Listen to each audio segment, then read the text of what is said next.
método Voder. O método Voder se caracteriza por movimentos lentos com pressão suave e repetitiva, chamado pressão e descompressão, e não utiliza creme. Essas manobras devem ser baseadas em pressão, velocidade, sentido e direção.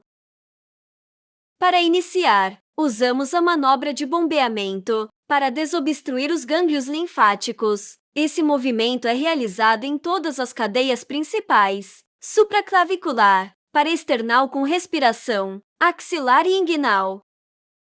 O movimento é feito com a mão espalmada, exercendo uma força no sentido do fluxo da linfa.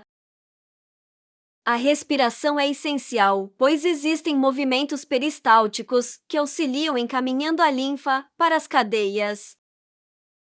A técnica de bombeamento é realizada de 5 a 10 vezes nas cadeias principais, como supraclavicular, axilar e inguinal. Em outras cadeias, como poplíteos, ilíaca e cubital, o bombeamento pode ser feito de 3 a 5 vezes. O método Voder ainda conta com as técnicas de mobilização, rotatória e círculos estacionários.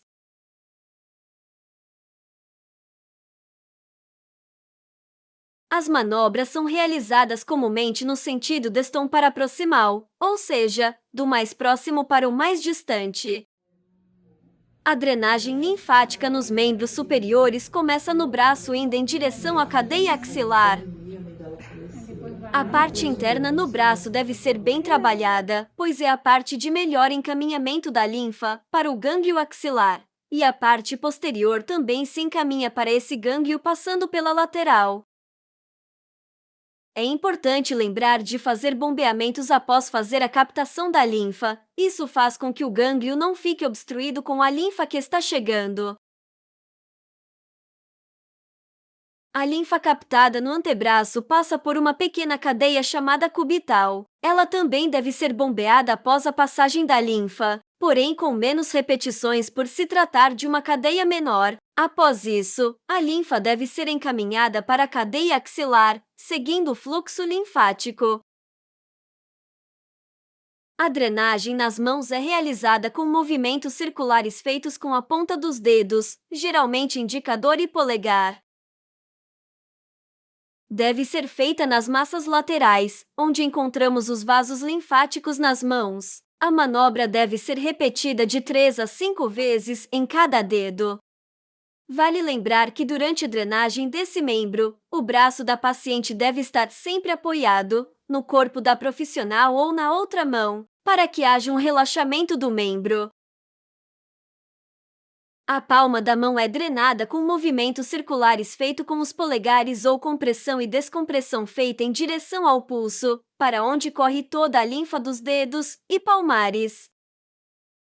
Após a drenagem completa das mãos, podemos fazer a finalização encaminhando a linfa direto nas mãos, passando pelo antebraço, braço até chegar na cadeia axilar. Para finalizar a drenagem do segmento superior, vamos drenar o abdômen. Dividimos a região em duas partes. Do umbigo para cima é drenado para as cadeias axilares, o lado direito para o axilar direito e o lado esquerdo para o axilar esquerdo. Vale ressaltar que essa técnica não utiliza creme nem manobras de deslizamento, apenas movimento de pressão e descompressão, empurrando e relaxando o tecido. Após a captação da linfa, também é importante fazer o bombeamento da cadeia para não obstruir, por se tratar de uma região de maior acúmulo de líquido. A região abaixo do umbigo é drenada para a cadeia inguinal.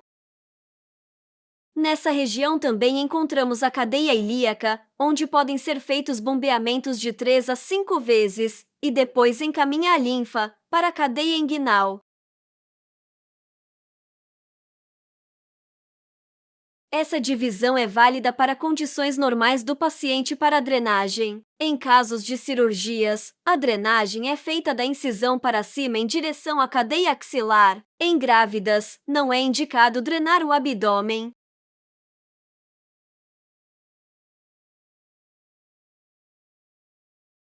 Após realizar as manobras de 5 a 10 vezes nessa região, finalizamos a drenagem no segmento superior com o método Voder.